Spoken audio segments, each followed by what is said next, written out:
दस्तक ड्रामे की अगली किस्त में आप देखेंगे कि किरण उम्मीद से है ये खबर मुइज़ को वो खुद सुनाना चाहती है सामने बैठकर। ऐसे में काम से फारिग होकर घर पहुंचती है तो मुइज़ को ये न्यूज़ सुनाती है, जिसे सुनकर मुइज़ खुशी से उछल पड़ता है। तुम सच कह रही हो। वो किरण को पकड़कर बेड पर बिठाता है। तुम खड़ी क्यों हो, बैठो यहाँ। अब तुमने अपना ख्याल रखना है, ज़्यादा काम नहीं करना। मुइज़ की खुशी देखकर तो किरण हैरान रह जाती है। एक वक्त था जब शानी के होने की खबर सैफ को मिली थी और इसके चेहरे पर नफरत और गुस्सा था। आज मुइज़ की खुशी ने किरण के माजी की तल्ख यादों को भुला दिया है। वहीं दूसरी तरफ मुइज़ अपनी वालदा को ये खुशखबरी सुनाता है, जिसे सुनकर वो और भी ज़्यादा खुश हो जाती हैं। लेकिन मुइज़ घर वापस आएगा तभी तो इस घर में रौनक आएगी। वो अपने शोहर को मनाने की कोशिश करती हैं कि शायद इस खबर के बाद वो पिघल जाएं। लेकिन मुइज़ के वालिद को जब पता चलता है कि मुइज़ इनके किसी भी ड्रावे में और धमकियों में नहीं आने वाला, ऊपर से ये न्यूज़ मिलने के बाद तो वो और भी ज़्यादा गुस्सा करते हैं। अच्छा, तो ये उस औरत का नया हरबा है शोहर को काबू करने के लिए, इसके पैरों में औलाद की जंजीर डाल दी। ये सुनकर मुइज़ की वालदा जवाब देती हैं कि औलाद जंजीर नहीं होती। मुइज़ के वालिद दा पहले से ज़्यादा अपने शोहर के सामने ज़िद करेंगी कि वो मुइज़ और किरण को घर वापस ले आएँ, इस घर की रौनकें वापस आ जाएंगी। ज़रा सोचें, मुइज़ का बच्चा होगा, कितनी रौनक होगी इस घर में। लेकिन मुइज़ के वालिद तो अपनी अकड़ तोड़ने को तैयार नहीं। और वो जो उस औरत का बच्चा है उसका क्या? पराए बच्चे को सीने से लगाने का क्या मतलब है? क्या ताल्लुक है उसका उस बच्चे से? खैर, इन्हें तो कभी समझ नहीं आने वाली, लेकिन वहाँ सैफ की माँ सब समझ चुकी है। किरण को इस फार्मेसी से प्रेगनेंसी किट खरीदते देख, इसलिए तो जब सैफ को लेकर घर वापस आती हैं तो इसे बताती हैं कि मैं किरण के पास खुद जाऊंगी, कोशिश करूंगी उसे मनाने की। अब तो उसकी अपनी औलाद होने वाली है, फिर से गोद भर जाएगी, हमारा शानी हमें वापस कर दे।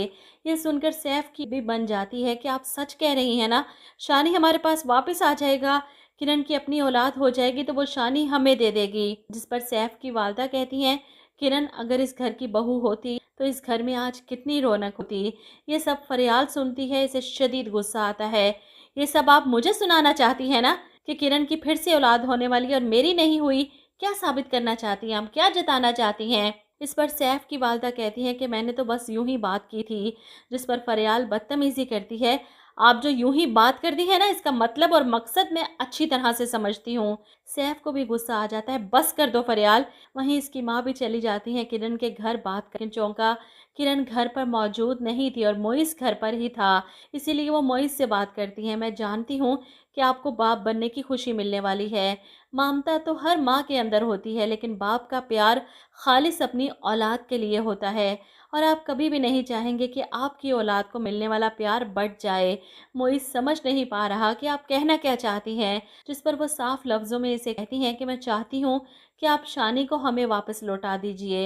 ये सुनकर मोइस को गुस्सा आ जाता है, आपने सोच भी कैसे लिया?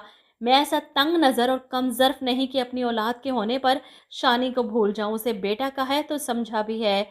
और ऐसे में किरण जो अपने घर के बाहर सैफ की गाड़ी देखती है तो परेशान हो जाती है कि सैफ घर पर आया है, वो क्या लेने आया है। वो फौरन अंदर को भागती है जहां पर इसका सामना सैफ की माँ से होता है। इन्हें देखकर तो किरण भड़क जाती है, आप यहाँ पर क्या कर रही हैं? आप लोग हमारा पीछा क्यों नहीं छोड़ देते? शानी मेरा बेटा है और सैफ की कस्टडी मुझे दे चुका है। अब अगर आप लोगों ने मुझे तंग करने की मैं पुलिस में कंप्लेन कर दूंगी आप लोगों की। सैफ की माँ के जाने के बाद वो रो पड़ती है। मोइज इसे संभालता है, जिस पर किरण कहती है कि शानी मेरा बेटा है, मैं रातें जागी हूँ उसके साथ रोई हूँ, उसके साथ हंसने पर हंसी हूँ, मेरे वजूद का हिस्सा है वो। और मोइस इसे संभाल रहा है। किरण परेशान मत हो, तसल्ली रखो, ऐसा कुछ नहीं होने वाला। लेकिन सैफ भी इतनी आसानी से पीछे नहीं हटने वाला। जब इसे पता चला कि किरण की औलाद होने वाली है तो वो हर कीमत पर शानी को वापस हासिल करने के हरबे आजमाता रहेगा और शायद कोर्ट से इसे नोटिस मिल ही जाए हफ्ते में एक बार शानी को अपने साथ ले जाने का। लेकिन सैफ इस पर भी राज़ी नहीं होगा।